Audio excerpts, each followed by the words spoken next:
It's been 20 years today since there was a mass shooting in Tanzania, a little island off the coast of Australia that's part of Australia.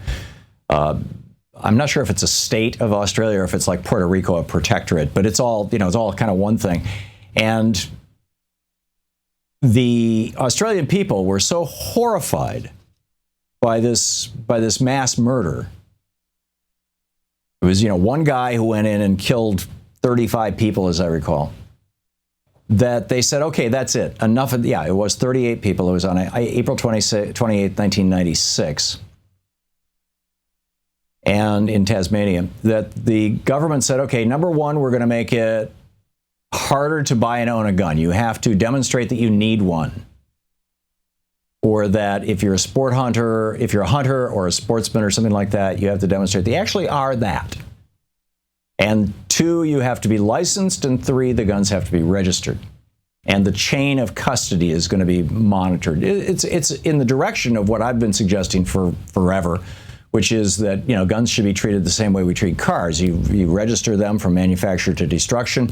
You license them. You license rather the users, demonstrate that they have the ability to use them, and and gun owners have to have liability insurance. I don't think that's part of Australia's laws, but it's been 20 years now, and we can look at this experiment. Australia did this massive gun buyback program where they said to all the people in Australia, okay, we're going to make it harder to own guns, and here's your choice. You can jump through all these hoops. If you own a gun, you can jump through all these hoops to keep your gun by getting a license or a permit and demonstrating that you actually have a need for it, all that kind of stuff.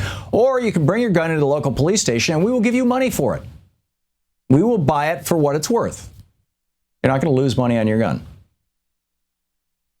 Now, in the United States right now, we have a gun murder rate of 3.4 people out of every 100,000 people per year.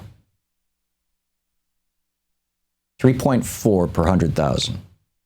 At the time of that murder, that mass murder, Australia had a gun death rate of about 0.5 per 100,000 people. So we are already about 7 times, we have 7 times more killings by guns now than Australia did when they said enough.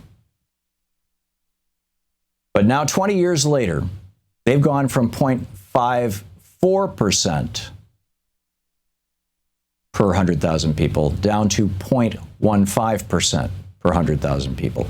And not only did the gun murders go down, but all murders went down. Similarly, suicides went down. And in large part because, generally speaking, most murders are not first-degree murders. They're not planned and premeditated. Most murders are actions of passion in the moment. And in the moment of passion and anger or hatred or whatever you want to call it, the kind of temporary insanity that provokes murder, if a person can't grab a gun, they might use a fist or a knife or a shovel or something, something that's not as lethal. In fact, on the day of the Newtown shooting in Connecticut, there was in China. I thought this was so ironic. It was almost like a message from the universe to us.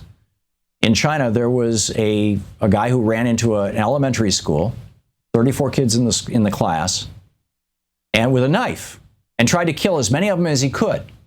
And he ended up wounding over 20 of them. Was not successful in killing anybody. But all those little kids who were in the room with the gun in Newtown, to the best of my recollection, are dead. So, when in January of this year, when Donald Trump